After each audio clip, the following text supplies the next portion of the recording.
नमस्कार दोस्तों वर्ण व्यवस्था थंबनेल में आप लोगों ने देखा होगा। थंबनेल में वर्ण व्यवस्था पे चर्चा करेंगे और इसमें अखिलेश यादव और अनिरुद्धाचार्य जी का नाम कहां से आ गया उस पर भी चर्चा करेंगे। पूरा वीडियो देखिएगा। ऐसे आज आपको ऐतिहासिक चीजें बताने का प्रयास करूंगा क्योंकि इलाहाबाद विश्वविद्यालय से मेरा इतिहास में एमए रहा है, वो भी प्राचीन भारतीय संस्कृति में। तो ये सारा पॉइंट जो वर्ण व्यवस्था वाला है मेरे टॉपिक में है, मेरे सिलेबस का हिस्सा है। इसको बहुत ही विस्तार से आपके बीच रखूंगा, एक एक पॉइंट बताने का प्रयास करूंगा। आप लोग जुड़े रहिएगा, पूरा वीडियो देखिएगा और सपोर्ट के लिए सब्सक्राइब भी कर दीजिएगा। वर्ण व्यवस्था की उत्पत्ति संबंधी बातें करूंगा क्योंकि यह एक ऐसी व्यवस्था थी जिसने समाज को बांट दिया, जिसने ही वर्ण व्यवस्था ने ही समाज में छुआछूत जैसी चीजें और जाति व्यवस्था जैसी चीजों की उत्पत्ति की। ये ऐसी व्यवस्था थी जो, और इस व्यवस्था की उत्पत्ति को इतिहास में देखा जाएगा तो जैसा कि इतिहास को हमारे कालखंडों में बांटा गया है, उन कालखंडों में जैसे हम जाएंगे तो वैदिक पीरियड में जाएंगे और वैदिक से पहले भी जाएंगे तो हड़प्पा पीरियड है। हड़प्पा की बात नहीं करेंगे। जो 1500 बीसी से 600 बीसी के बीच का समय है उसी को वैदिक पीरियड कहा जाता है। और उस वैदिक पीरियड 1500 बीसी से 600 बीसी के बीच जो वैदिक पीरियड है वही टाइम इतिहास का, उसी में वर्ण व्यवस्था जैसी परंपरा, उसी में वर्ण व्यवस्था जैसी चीजों का उत्पत्ति हुई। और इस विषय में वर्ण व्यवस्था जो है, जब वैदिक टाइम को, वैदिक समय को दो भागों में बांट दिया जाएगा। 1500 से 600 बीसी के बीच के समय को दो भागों में बांटा गया है। एक को ऋग वैदिक काल कहा गया है, एक को उत्तर वैदिक काल। तो जो ऋग वैदिक काल है उसका समय है जो है वो 1500 बीसी से 1000 बीसी है, और 1000 बीसी से 600 बीसी जो है उत्तर वैदिक काल है। तो जो ऋग वैदिक काल है प्रारंभ के, उसमें वर्ण व्यवस्था तो थी, वर्णों का विभाजन था, लेकिन कर्मों के आधार पर था। उसमें जाति के आधार पर नहीं था, कर्म के आधार पर था। अगर आप पढ़े लिखे हो, विद्वान हो, तो आप ब्राह्मण वर्ग में आते थे। आप समाज की रक्षा कर रहे हो तो आप जो है वो क्षत्रिय वर्ग में आते थे। अगर आप किसानी, व्यापार जैसी चीजें करते थे तो आप वैश्य वर्ग में आते थे। और यदि आप साफ सफाई या फिर और सेवक के रूप में कार्य करते थे तो आप शूद्र वर्ग में आते थे।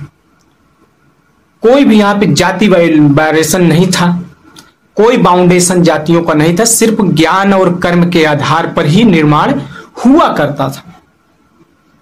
लेकिन जब उत्तर वैदिक काल आया, 600 बीसी वाला, 1000 से 600 बीसी के बीच का जो 400 वर्षों का समय है, उसका जो टाइम पीरियड आया, तो लोगों ने कहा कि जो वर्ण है, वर्णों की उत्पत्ति हुई है, वह एक विराट पुरुष के शरीर से हुई है,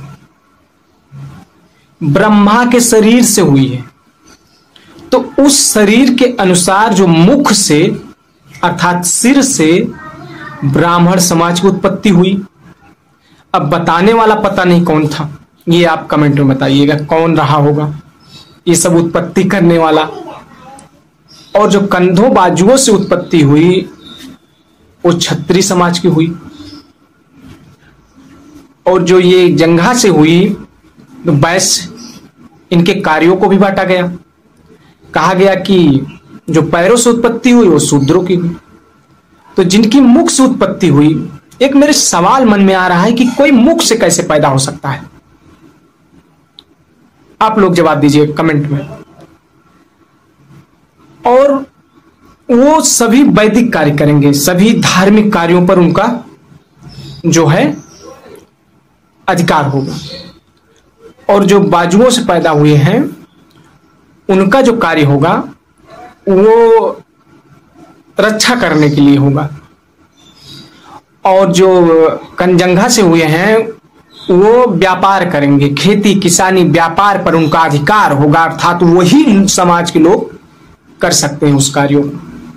और जो पैरों से जिनका उत्पत्ति हुआ है, जन्म हुआ है, वो सभी इन तीनों वर्गों के ऊपर के तीनों वर्गों की सेवा करेंगे, अर्थात पैर दबाएंगे, हाथ दबाएंगे, साफ सफाई करेंगे। इन सब चीजों के लिए इनकी उत्पत्ति हुई है। अब आप लोग समझ गए होंगे कि वर्ण व्यवस्था की उत्पत्ति कितनी खतरनाक थी। अब यहां पर एक चीज और क्लियर आपको कर दूं, ब्राह्मण समाज हो गया, क्षत्रिय समाज हो गया, वैश्य समाज हो गया, लेकिन जो शूद्र है वो कौन है? अब जब इन जातियों को बांट ही दिया गया, ब्राह्मण, क्षत्रिय, वैश्य, तो शूद्र में बचा कौन? सभी ओबीसी, एससी, एसटी वर्ग के लोग शूद्र थे। और इन शूद्रों से को कौन सा काम दिया गया? ऊपर के तीनों वर्गों की सेवा करने के लिए, उनका पैर दबाने के लिए, उनके लिए जीवन यापन के लिए, खान पान की व्यवस्था करने के लिए, ये उनको दिया गया। अब यही चीजें बहुत कठिन हो गई। उसके बाद में वैदिक, उत्तर वैदिक काल के बाद में सूत्र काल आता है, 620 से 320। इसमें तो यहां तक कि मनु स्मृति की रचना हुई। मनु स्मृति में शूद्रों को शमशान के बराबर बता दिया गया। और जो वर्णों की उत्पत्ति हुई थी उसको ऋग वैदिक काल के पुरुष सूक्त में वर्ण व्यवस्था की उत्पत्ति के बारे में बताया गया था। महाभारत, हर जगह आपको मिल जाएगा वर्ण व्यवस्था संबंधित चीजें। अब जो वर्ण व्यवस्था की चीजों को मैंने क्लियर कर दिया है, तो इसके आगे चलता हूं। ये वहां पर अब यही बात को, चलो ठीक है, संविधान लागू होने के पहले, और ये 2-4 हजार साल वर्षों की पूर्व की बातें हैं, लेकिन संविधान लागू होने के बाद देश में 1950 में संविधान लगा। संविधान लगने के बाद तो ये सारी व्यवस्थाएं खत्म कर देना चाहिए। तो वही जो वीडियो अखिलेश यादव को वायरल हो रहा है और अनिरुद्धाचार्य के बीच, इसी बात को वो कह रहे हैं कि हम आज शूद्रों और वर्ण व्यवस्था, अखिलेश यादव कह रहे हैं कि हम शूद्र और वर्ण व्यवस्था को नहीं मानते हैं, और इसी बात को उनसे कहते हैं कि आप आज के बाद शूद्र मत कहना। तो यह बात अनिरुद्धाचार्य को बुरी लग जाती है, क्योंकि ये जितने साधु संत और ये कथावाचक हैं, ये सब आज भी चाहते हैं कि समाज में वर्ण व्यवस्था बनी रहे और समस्त ओबीसी, एससी, एसटी, इन सब का शोषण होता रहे। इसी बात को लेकर जो वीडियो वायरल हो रहा है, वह वीडियो 2023 का है, जब उत्तर प्रदेश के सदन में या उत्तर प्रदेश की राजनीति में यह गरमाया हुआ था कि शूद्र कौन है। और राष्ट्रीय अध्यक्ष अखिलेश यादव ने, समाजवादी पार्टी के, उन्होंने सदन में भी यह सवाल पूछा था कि शूद्र कौन है। और उत्तर प्रदेश की राजनीति में पूरे में यही चल रहा था कि शूद्र कौन है। तो उसी समय किधर कहीं अखिलेश यादव जी जा रहे थे, रास्ते में अनिरुद्धाचार्य जी से मुलाकात हो गई, तो वही पूछने लगे। वो वीडियो तभी का है, मैं दिखाने का प्रयास भी करूंगा। और ये वीडियो अब चर्चा में आ गया। बस इतनी सी कहानी थी। तो आप लोगों से भी सवाल है, क्या समस्त ओबीसी, एससी, एसटी क्या ऊपर के 3 वर्णों की सेवा करने के लिए पैदा हुए हैं? अरे भाई, अपनी मेहनत से कमाते खाते हैं। और इसी बात का अखिलेश यादव ने विरोध किया कि शूद्र मत कहना। आज के बाद संविधान लागू होने के बाद ये सारी चीजें खत्म हो गई, भले धरातल पे ना आई हूं, लेकिन खत्म होंगी एक न एक दिन। और ये व्यवस्था खत्म होनी चाहिए, इसका आपको भी समर्थन करना चाहिए। अरे कितना शोषण किए हो वर्ण व्यवस्था के नाम पे, बहुत शोषण हो गया। ये इतिहास की बातें केसी श्रीवास्तव की प्राचीन भारत के का इतिहास एवं संस्कृति की बुक है, उसमें मैंने पढ़ा है। हमारा सिलेबस है, हमारा विषय है। इलाहाबाद विश्वविद्यालय में एमए से जो किया होगा प्राचीन इतिहास से, उसको यह विषय में पढ़ना पड़ेगा। और उस व्यवस्था को कथावाचक महाराज जो हैं, जिनके बहुत से अश्लील वीडियो, बहुत सारे इधर उधर वीडियो बोलते हैं, इधर उधर की चीजें वायरल होता है, अभी अभी भी एक वीडियो वायरल हुआ है कि 25 वर्ष की लड़कियां 4 जगह मुंह मार चुकी होंगी। वो इस बात का ज्ञान देते हैं, तभी अखिलेश यादव उनको जवाब दे देते हैं कि आज के बाद शूद्र मत बोलना। शूद्र बोल बोल ना जाने कितना शोषण किए हैं। और इसी विषय पे बहुत बहस छिड़ गई।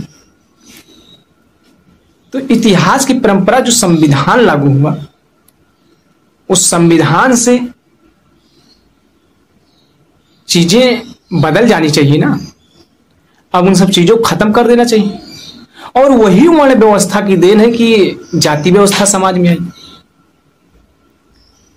बस इतनी सी थी कहानी। बहुत ही शॉर्टकट मैंने समझाने का प्रयास किया है, आप लोग समझे होंगे। और कुछ मैं चित्र भी लगाऊंगा, उसको भी देखने का प्रयास करिए। जुड़े रहिए, आगे बढ़ाइएगा। धन्यवाद।